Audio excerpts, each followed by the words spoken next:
In this episode of Simplyrobotix, the podcast, I am joined by Atlanta-based character designer Joshua Leonard to talk about overcoming adversity, being a Hurricane Katrina survivor, pitching your original content, independent project, IP, all those letters to major studios, and just how to keep that tunnel vision like mindset throughout it all. So if you're a person that, let's just say, is working what seems like a dead end job, not your forever job, if you even have a forever job, and you have original ideas that you want to be made into their own series and stuff like that, if you're interested in exploring a career in animation, this is the episode for you.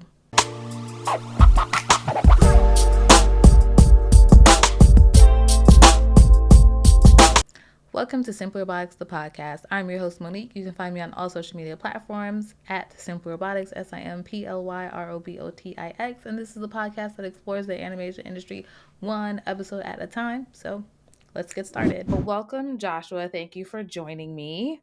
Let's just start from the beginning. And can you share with my listeners a little bit about, let's just start like where you're from? Yeah, my name is Joshua Leonard. I was born in Miami, Florida, and I live in Atlanta right now. So, military brat, went from Miami to Alaska, Maryland, Biloxi, Mississippi, and now, because of Hurricane Katrina, I am here in Atlanta. Okay. So with you being brought up in like a military household and moving around a lot, I know you shared with me a little bit that like your artistic, capabilities were discovered at a pretty young age. How did you maintain that going from different cities and moving around so much as a kid? Yeah, I started drawing like in kindergarten, but I never stopped drawing. Like once I saw a cartoon or even growing up in a strict household, I was only allowed to watch like certain Disney movies. Certain I couldn't have any evil witches, and which is pretty much all of them. But so I started watching like Looney Tunes, and once I saw that, man, I fell in love with art in general. So I was actually a fine art major, artist first. So I love to draw like portraits and painting, and so I'm really an illustrator. I just love to, you know, use that in my designs and animation. But I Okay. just kept practicing. And that's like as a kid, regardless of what city, you just didn't stop drawing and Yeah, then let the fact that moving around a lot get in the way of you drawing. right. And so if we fast forward a little bit to like college time, did you go to college for like animation or illustration? Yeah, at first I went for graphic design because I was living in Biloxi, Mississippi. So before Katrina, I was at a school called William Carey College, but it was right on the beach. So once we got evacuated, and I love graphic design, I still love it to this day because it is, you still draw, but the drawing is different. You're drawing letters and, you're creating designs and stuff. Excuse me. But once Katrina hit, it wiped that school out on the beach. So Hmm. I was like, man, since I'm in Atlanta, you know, Atlanta has. I'm a city boy, so I need studios, animation studios, big time, films being made. I need to have that because I'm more fast paced. But so I was like, man, if I'm gonna go back to college, I have to do what I love to do if I'm gonna spend this kind of money. And so I went to the Art Institute. I was about to go to SCAD, but I wasn't about to pay that. Um, but I had a lot of scholarships, and um, the teachers that came to the Art Institute came from SCAD. So I was like, man, this is a win-win for me. So I went to the Art Institute and loved it, man. That's it. But I've been just learning ever since. What were you majoring in at the Art Institute? Was it still graphic design? No, no, no. I'm sorry. It was media arts and animation. So Okay. yeah, I messed that all up. So I literally went for animation. I knew how to Right. draw, but I didn't know how to animate. I didn't know about character design. But that's why I needed I had to go and actually learn it and sit down, um, and I kind of just took over. took over in the classrooms. I wanted to be the best, so it was good. And was there a moment within college that you were like, this is what I'm going to do professionally? Or were you just doing a lot of exploration with this stuff as well? No, I knew that right after I got injured in high school that I was gonna have a animation career. So my original goal was to play either Major League Baseball, football, track, or be a professional boxer. I was Okay. going to be an athlete, and then I was also going to have an animation studio, kind of how Kobe was going to do. I was I going to be see. I was going to be my backfall, or while I played, just have these projects coming out, and I was going to use the millions that I made to put it out there. But hyperextended my knee, and I was like, man, I'm just art all the way, all the way. So being a Hurricane Katrina survivor, how did you navigate like keeping your eyes still on like your goals and stuff like that with all that you were experiencing just personally? Yeah, it was tough. My daughter was born during Hurricane Katrina. So Hurricane Katrina was August 28th, 29th, something like that. She was born September 6th. So I see. everybody was Mm. homeless at that time. I really didn't have a choice. It was like stay homeless or go and get it. I'm not one to make excuses or anything like that. So I felt like it was, God kind of like, hey, this is gonna help you out in the long run, and it did. Because if no Katrina, I would be a graphic designer. You see what I'm saying? So it's like everything happens for a reason. Um, and even when my daughter was born with Hurricane Katrina, I never had to pay for diapers, any milk, and because FEMA came Yeah. through and just it was like the perfect time to have a baby. I know that sounds weird, but like everything, like the food was paid for. It gave you plenty of baby food, and um, but no, I just kind of stayed motivated and tenacious. Hmm. So we're gonna fast forward a little bit more now. So you graduated from college and like you have your portfolio and you're putting out there into the world. I always ask my guests just to talk about what was their first job ever versus their first industry job. I think I I worked at Popeyes for one day. Why I only worked one at day? Popeyes for one day, man. I was bored. It was too easy. Okay. Too easy, man. I was I literally, and this is high school. I was in the back room seasoning chicken for 8 hours. I was like, nah, man, I can't do this. I'm bored out of my mind. Like if I would have stayed, I would have been the best. You would have had the best chicken. Just would have been seasoned the best. It just wasn't for me. It Right, wasn't. right. And And then then in now your first animation, industry job, yeah, and so does this have to be paid or whatever you want to say. okay? Because okay, so I worked on a movie called Mila, and Mila has won over 150 awards. It's a short, and Okay. they were Oscar considered. So we didn't make it to that final round, but we did make it to the consideration part. Um, we're being uh, we got nominated for an Annie, for the music part of Mila. But this story is awesome because I was on Twitter one time. I was already doing work, but not animation work in the industry. I had celebrity connects that I was doing artwork for and t-shirt designs. But on Twitter, I saw a post like, "Hey, we're looking for people that would like to just offer their art skills to work on this movie." And the thing about Mila, I think it's like 250 plus different artists from all over the world that worked on it. Hmm. So I'm like a sophomore, and I emailed actually I DM'd them like, "Hey, I'm a sophomore. I'd love to just be a part of this. I don't care what it is. I know how to do graphic design. I'm an illustrator. Didn't know animation yet, like really good. Yeah. So um, I was like, hey, if you need me, I can do. I can learn. I got all these books, and I'm in school for it. But they checked out my my artwork and stuff, my little website that I had. It was a rinky dink, but it was enough for them to be like, okay, he's got some potential, and they gave me the opportunity. So I did a bunch of illustration for that movie, and did some graphic design work, and would have done the ending credits, which was 2D, Mm. because by the time it got to me, I knew how to animate. That's how long it took. I think they started on this Wow. movie. It took like 9 years for her to raise the money, and yeah, man, short film. But by the time it like the film was towards the end when we can do the credits, I was ready to animate, but they had already had somebody. But I say that, and it's one of the best stories for me because I was able to build these relationships. And shout out to Chinzia. She doesn't like when I do this. She's, oh, you're so sweet, but I always got to give her a shout out. It's a big mentor of mine, um, basically like a sister to me because she, even today, she's like, look, you need to be in this industry. We need to get you full time. We need to get you this. I'm about to email this person and this person, and she really does. She tags me in.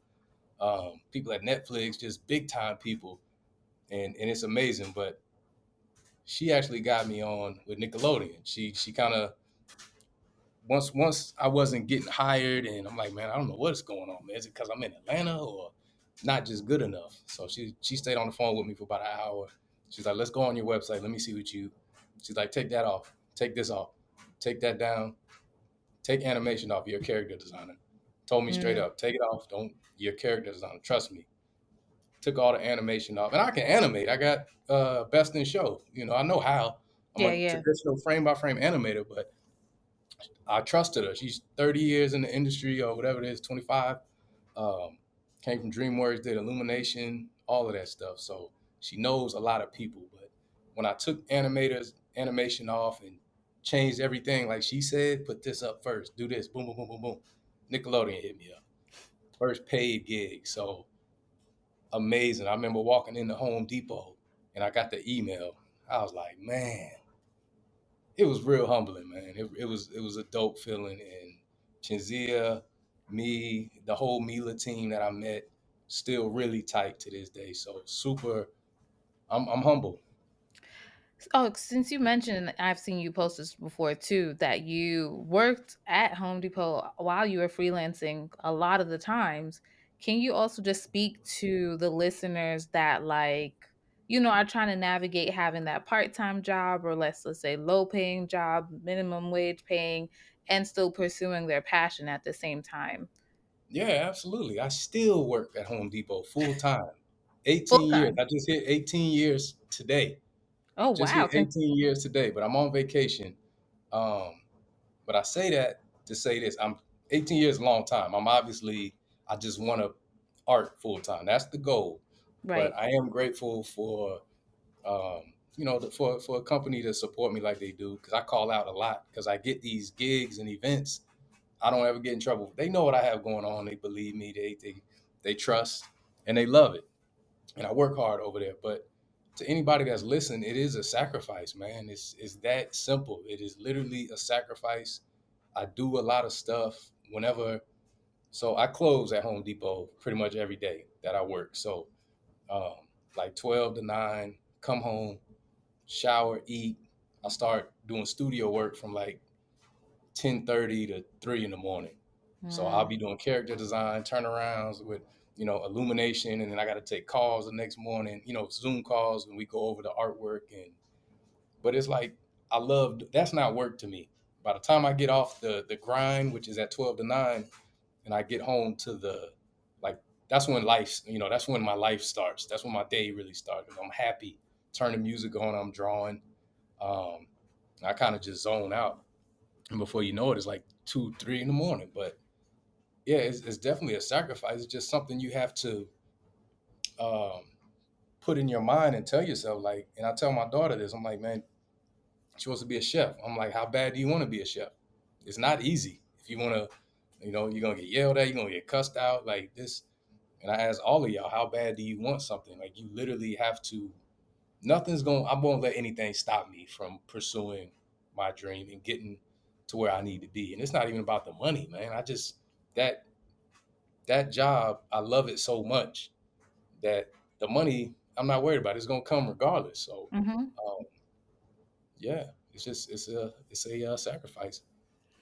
And then I also want to touch on because I'm a person too that I would say leverages social media for connections. Like, I mean, Absolutely. us right now, right? Yeah, yeah, for sure. Haven't met in person yet, but I feel like Yeah, I've been knowing you quite some time at this point, and right. it's just about like social media networking and stuff like that. So, what advice can you give to people who can be a little bit hesitant or intimidated about making connections on social media right now? Yeah, you can't be like that. And I'm not really a shy person. I'm more reserved. I'm real laid back, kind of quiet, but still fun. Um, but at some point, you just got to say, screw it, man. All they're going to say is yes or no. I have to. That's what I was doing on LinkedIn, man. I was reaching out to people at Pixar, and I'm a sophomore at the artist. I didn't care. I was like, look, man. But one thing about me and all of you that are listening, you should carry yourself on social media as you would like to be. You have to be respected by these studios. They have to see that they want to work with you. They want to know how you carry yourself. Um, so social media to me is a business. Like I literally take it very serious. That's why all my pictures are business. They're professional. Um, headshots and all of that stuff. You're not gonna see me with middle fingers up or anything like that. And that's not my thing anyway. But yeah, you have to network in this industry because as big as people think it may be, it's really small. And a lot of us know each other. And I'm fresh in the industry and I still know a lot of people already. It's like that small. And the beautiful thing about it is when you lose a gig or your gig is up at this studio, like they literally will start sharing your stuff. Like, hey, this good character designer, good animator, good PA, and you get bumped up like that. So it's so crucial to have that network, man. Um, Even if you're shy, man, just reach out. Because most of the time, like we'll respond back. I know I will. Yeah, I'm I mean, always I'd be try to help taking people. some time, but I do get back to people eventually. Yeah, and it takes some time, right? But at the end of the day, if you don't reach out to people, that goes back to how bad do you want it? Like you have to use your art, your social media to promote yourself. You're branding yourself. They need to know that you know how to draw. They need to see that you can draw. Um, and social media is almost a resume and a like your personal website in itself. So they can see a lot just from scrolling a few times. So yeah, Yeah, very important. absolutely. Well, next, not most importantly, but this is pretty significant. We have to talk about like your background, which is Team Supreme. Now, Mm. for those people who are probably not following you, this is their first time being introduced to you. What is Team Supreme?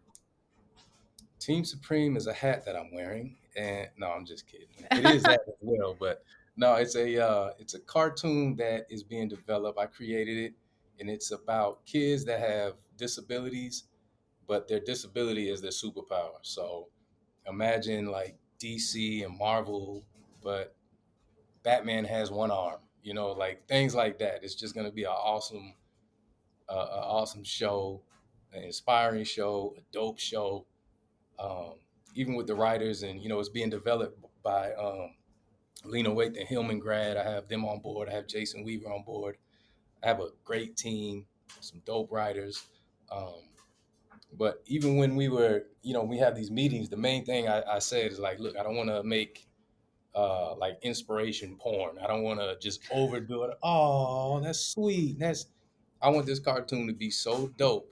And I literally use like the Marvel and DC analogy. Like it needs to be like a Batman or a Spider-Man, but this kid has autism, or this girl is blind, or this one has spina bifida. He's in a wheelchair, but he's got this and these superpowers, and they're able to use their brain and just real life stuff. So um, we're getting ready to pitch to Warner Brothers soon, and I'm excited about that. Not sure if I could say that, but too late now.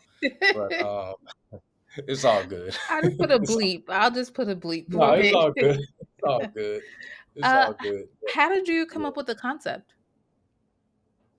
I wanted to see something different, man. So I had the concept around 2009, and it really happened because I wanted to see more diversity in animation, meaning more black people, white, Asian. I mean, I wanted to see all. I'm a military brat. I'm around everybody.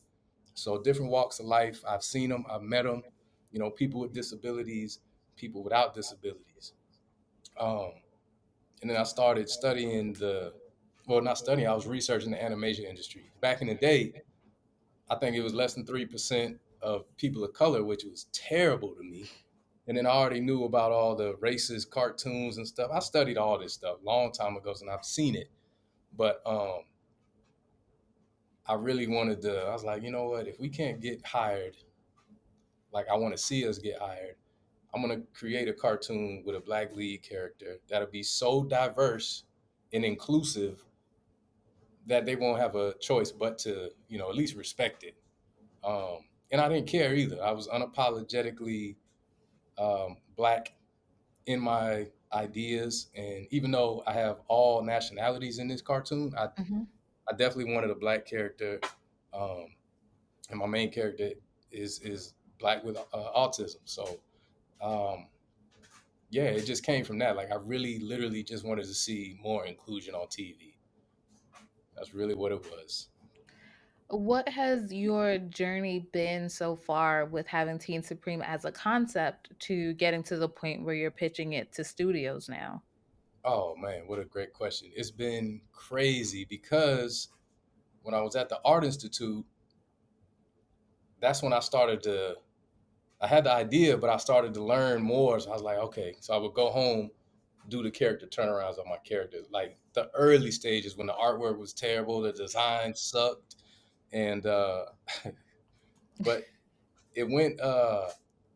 And shout out to Miss Gia. She's like a not really a manager. She reads all my contracts for me. So she's an attorney, a entertainment attorney, and she hit me up on LinkedIn when I think I was about to graduate. She's like, "Look, you need to put this out." Like I would tease Team Supreme stuff. I didn't care. I didn't, everybody was like, "Man, somebody gonna copy."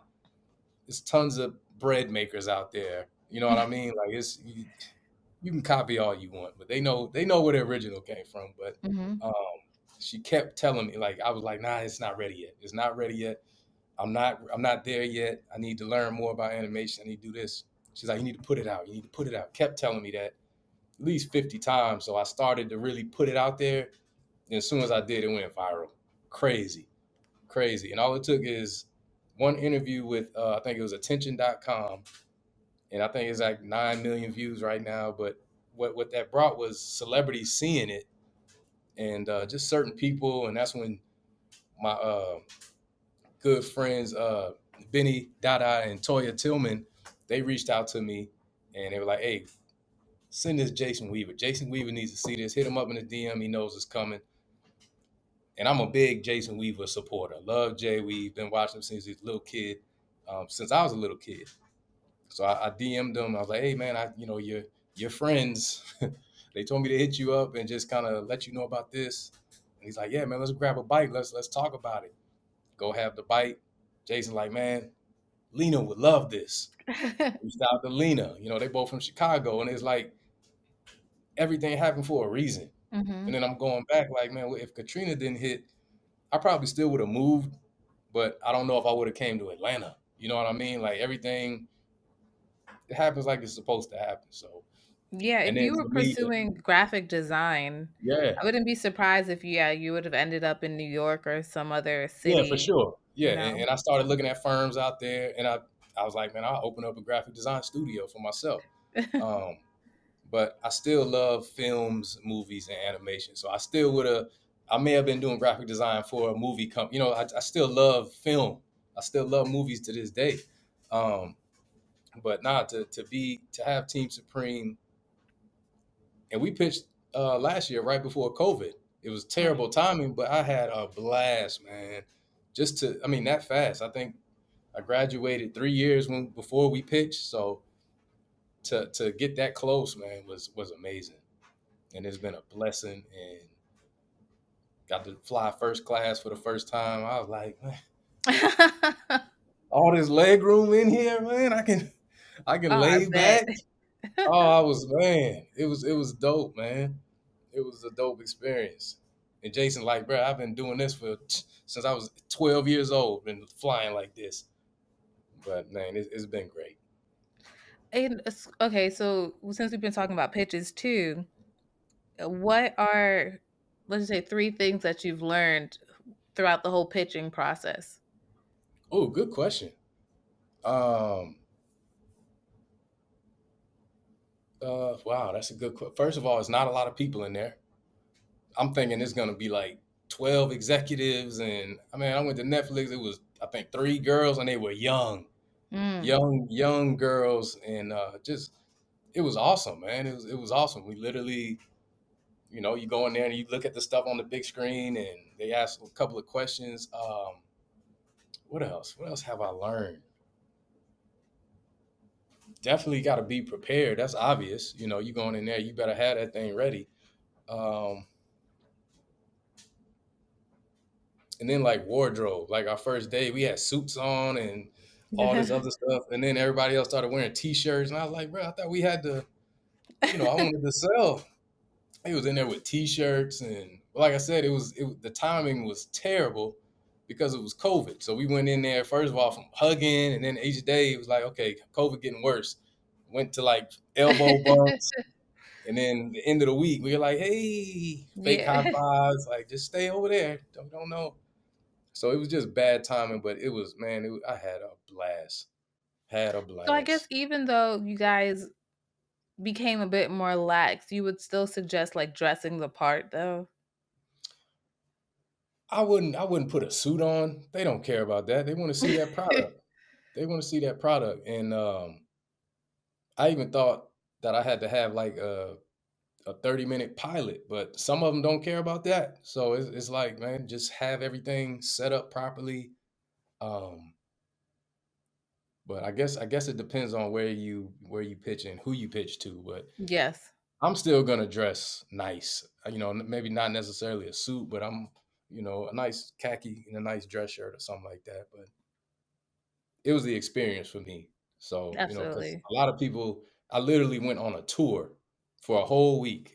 All these studios. Hey, on Monday we're gonna do these three. Boom. Tuesday we're gonna do. Just broken down, and it was a tour, and I had a blast. Got to That's meet some good. cool people. Yeah. Well, before we completely pivot, just a little random question. What do you keep on your desk or work area to help boost your mood as you're working? It used to be a Red Bull. Um, I don't drink or smoke, so the Red Bulls were my vice. But this is day 18. I have not had an energy drink, so I'm really proud of myself.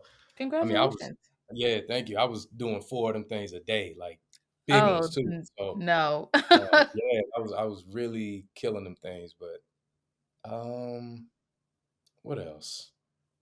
I mean, I have the Team Supreme little heads, the little statuette heads over there. So I have one on my desk over there. Okay. Um, what else? It's not much over there. Like, I mean, I have a 32-inch monitor and a 27-inch monitor. Like, it's hanging off. I have no room to see what's on that desk. But yeah, that's it. And then the keyboard in my lap. So I'm about to build some because it's an oak desk, a big oak desk. So I'm gonna build something to where I can pull this thing out and put the keyboard Yeah, on. I definitely saw that you could get attachments too online for the Yep. keyboard because I'm thinking of getting one myself. Yeah. It's not Yep. too And it's sure. wireless, so that's pretty cool. Yeah. Okay, so now moving on to some of your favorite animated films and TV shows. I guess I'm going to start off with the show first. Arcane. So Oh man, why why do you enjoy the show?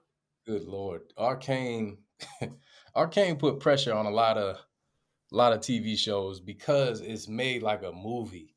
Mhm. Um, but one thing I love about that show is the keyframes and the animation, like the action fight scenes, especially with Jinx. Oh man, gorgeous, gorgeous, all of them, all of the fight scenes. I love that. The music, The music the is really writing. good. Yeah, like I have the album. Um, Hmm. I love the writing. I love a good villain. And I thought that the villain I thought he was a dope character, man. Um, and then, like I said, I watch a lot of TV, like movies, and I watch a lot of animation. I study it, but as I'm watching, I'm like, man, Team Supreme. I envision the fight scenes, stuff like this. This is what it's gonna need. And even some of those villains they had, like you saw the girl with the robot arm. Mhm. So it's things like that. Hate that she had to be a villain, but it is what it is. But they were all good until something bad happened. Yes. You know, something happened, and that's why I usually kind of like the villains and how they're written because you're like, man, I get what he's saying. I see where he's coming from. Thanos, Yeah. I get it, you know. But yeah, it's just beautifully done. I think the music and the fight scenes. That's my favorite part. Yeah, And they is actually there, got like, the a black character right. particular moment in the series that really, I don't know, is, like, embedded in your brain?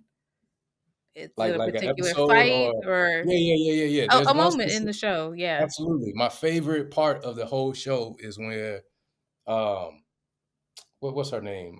With the V. Oh, Vi. Mhm. Yeah, The bye. oldest, yeah, the oldest sister. When she climbs up to the top of the thing and they see each other for the first time, but Jinx is grown over there now, and she's got the cannon, and then they start fighting, and she's got the PSD, and but there was one scene where it's an angle from the top, and this dude has the hammer or the axe, and he's about to swipe her, and she's like, "Whew," and he misses. Oh man! And she roundhouse kicks him and sprays him with the. I was like, that is man, well done, well done.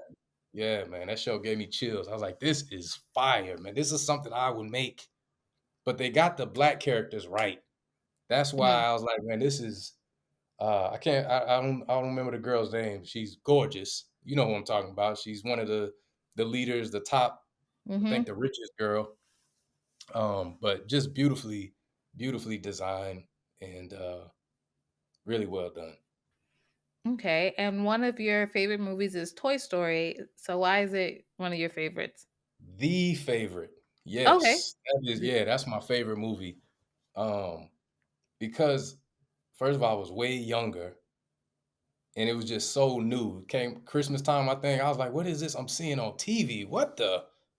And it just how they looked and Woody and Buzz Light. I loved it. I had the big statues, and I think my parents got them in the. I'm gonna need them back. As a matter of fact, I just hit my pops up. I need them. That's what I need on my desk. I Yeah, need, yeah, because they stand. But just genius, man, genius. And then for that type of like 3D stuff was already out because I think Pixar was already doing commercials and mhm, stuff before that. I remember they had like they did the uh was it not like the gummies, the little gummy commercial, and they were mhm, jumping around. Yeah. I did a lot of research on Pixar too. They have a really dope documentary online as well. mhm. It's on Disney Plus, but Yeah, it is. oh man, amazing. And it's crazy how every director that they brought on made like did a record. You know, this movie, Yep. oh, this passed this one passed this one. It's like, golly, man, do y'all lose? Yeesh. But Oh, yeah, do you no, have a it's favorite just moment in Toy Story? hmm, I thought the parts at Sid's house were pretty dope. Mm, Really creepy for yeah. a kid back then with the little spider with the head on it and Mhm. like, man, this little kid is bad, man. But it's like stuff that little kids would do, change the heads on dolls, and especially boys, I mean. But and then when the toys came back alive and scared Sid, that was dope. That was dope. It was well done. Well done. I watched it a couple days ago. I was like, man, this still holds up It does. today. Yeah. It really does, man. It looks great. Another movie you shared was Klaus, right? Yeah. The Yes. Santa? Hmm. Tell the listeners in case no one has ever seen that, why is it worth checking out? Yeah. First of all, shout out to Spy Studios, man. Klaus is it's a Christmas movie and it's a Santa movie, but it's a better twist to me. It's like a way better written twist to Santa Claus and how he came about. Because Santa in this movie is like this big, overwhelming beast of a guy, and everybody in that community is kind of scared of him. And um, but it's just and it's the way it's animated. So if you're not familiar with Spa Studios, like they animate traditionally beautifully, and I think Mhm. Sergio came from Disney, I believe. Did he? Way Um, back in the day, was it Disney or I wouldn't be DreamWorks or something? surprised. I'm not too sure. Yeah, I know he came from one of the bigger studios and worked on a lot of older stuff, but just to see, because I love frame by frame animation. I love traditional. I really, and you can see why. Like you have to appreciate how beautiful that stuff looks when it's And done Klaus, right. yeah. Oh man, it was gorgeous. And then the way they actually had a guy program that 3D map on top, like the lighting, like Yes. 3D lighting on 2D. So you have a 2D movie, but it looks 3D because of the lighting. Yep. But Yep. just beautifully For done. for the listeners, I did a review of Klaus actually back in 2019, and it was Mm, part of my Christmas Hanukkah Kwanzaa sprint that I only did once, and like it was too much work to do again. I'll figure it out. But Klaus, I completely agree with you. If you're a person that liked the 2D animation from Disney and even like DreamWorks and stuff like that, if you had like Thumbelina or Bambi or Fantasia, like Klaus has some of that essence to it, mm, you know. And then visually, I feel like they are definitely nudging the bar of like the future of 2D animation of right, like it doesn't need to die, you know, like this is a new way we can take it, you know. So yeah, for that was sure, really good. Mhm. for sure. And Right. I see Disney's about to start bringing it back because they have that traditional animation program that they're about to start back training Yeah, people. you can tell something is up, and I mean, there's a couple Mhm. other I think it's Tonko, Studios, they're the one Yeah, that they're did. good too. Yeah, Yeah, yeah, they have some yeah. nice stuff too.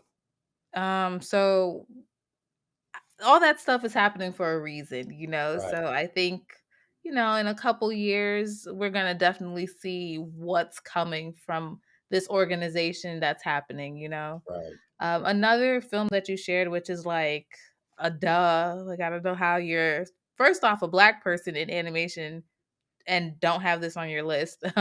Spider-Man Into the Spider-Verse. So Man, why is it one of your favorites? golly. Look, that one I like that better than Arcane. Okay. Yeah, like Spider Verse. What once again, just the imagery, the animation.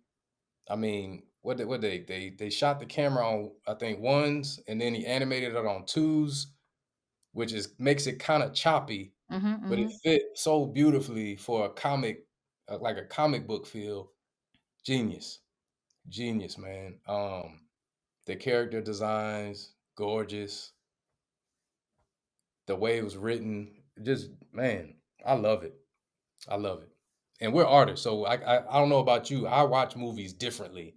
I'm looking at wow, look at the background, look at these effects, look at this design. Wow, Yeah, sometimes I have to beautiful. like turn that part of my brain off and like just It's tough. enjoy it, you Yeah, know? it's tough. It's Yeah. tough. But But that movie was so detailed. Go ahead. I'm sorry. no, no, no. I forgot to ask you what was your one of favorite moment in Klaus actually, and then we'll ask for Spider-Verse 2. Ooh, um, man, that's a good question. I think maybe when he first met him, When he and he first was met just Santa. scared to death in that house, and he couldn't open the door, but Klaus just rips it open, and he's just in that. I don't want to give it away, but he's in the Santa's workshop, if you Mhm. will. Mhm. Yeah, with all the toys, but it's a very sentimental movie as well. And I'm not gonna say why, but he needed this guy to get him out of the house and help these kids. So it's another well written movie, beautifully done. Yeah. Deserved all those awards. And I mean, anytime you have another studio that's competing like that with Disney and all these major studios, hats off, man. That's a lot of respect for that. And a favorite moment in the Spider-Verse movie. Oh man, let me see. You know who I liked? I liked what's my guy? His uncle. I thought he Aaron? was a dope. Yeah, man. I thought he was a dope character. I liked the music when he was chasing them, and Mm. beautiful design too, man. Beautiful design. Look, I mean these they look like real black people. Like he looked like a real black guy. The dad, like the mom. Miles looked mixed for it. Like it was gorgeous, Do you gorgeous. have the And Art of book? I do. Yeah. I sure do. I love Yeah, just man. looking in that, like, just passing the time. Just Absolutely. Yeah, I yeah, study all that stuff for sure. Study all of it. I just ordered like 4 more books over here. Um, dangerous. but yeah, I like to. You gotta learn. I'm always trying to learn. You know. So So we're yeah. starting to wind down a little bit, and I shared two questions with you, and I hope you've thought about them. So, first question being, what animated character are you most like, or is most like you? Mm, I did. I do remember you asking me this, and it was still difficult, man. Uh, Animated character. That's tough. And I think that's why I didn't answer because I was like, man, that's a good one. I'm gonna go since I love Looney Tunes so much. I go with like Bugs Bunny, Okay. real cool, laid back. Daffy Duck is my favorite, but he's so much different than me. I Mm, just like him because he's kind of cocky and getting his beak blown back. That's hilarious to me. But yeah. Bugs is a real calm, cool. Got the carrot. Um, A prankster, though. he is. Yeah. Does that So yeah, resonate with you as well? no, no, no. Sometimes. And then the last question would be using animated characters to cast your biopic. So yourself, you want to do your daughter, you want to do a friend or a parent or a grandparent or something, aunt or uncle. Cartoon characters that play us? Yes. And they don't have to be from the same show or Yeah. anything. It's just, Gotcha. yeah. Gotcha. Um, I would get my main character to play me, Zeke, from Team Supreme. Um, like, are we kids or like is Whatever my you daughter want. grown? Okay, well, However, whatever okay, the black girl from Arcane, played is my your daughter. daughter. Yeah, that's my Nice. daughter. Um, my dad would be probably Spider Verse dad. My mom is 4'11", and she's like a pit bull. Um, Is she anything like, is her name Edna from The Incredibles? oh, that would be good. That would be good because she's little and she is yes. That's yeah. That's So actually that's really it. good. That's your family. Wow. Sheesh. Yeah, but I have two. Well, I got one brother now, one Oh, older sure, brother. yeah. Um, wow, that's tough because he's kind of quiet too, but he does really well, so he's very successful. Um,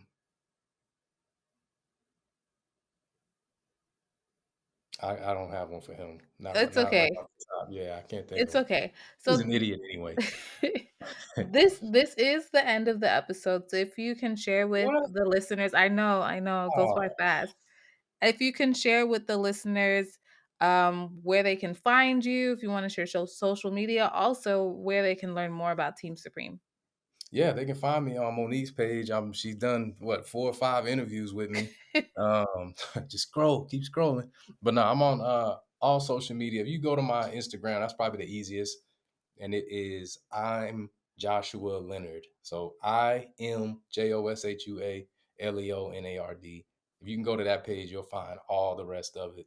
You'll find everything on Team Supreme, Leonard Studios LLC, which is my company, and I'm on LinkedIn as Joshua Leonard. I will definitely reach out there because you got a network, man. And that's it. Didn't I tell you that was a good episode? Like, I'm so grateful that Joshua was able to be here and tell you all about Team Supreme. Once again, my name is Monique. You can find me on all social media platforms at Simplyrobotix, Simplyrobotix. And I'll catch you next time.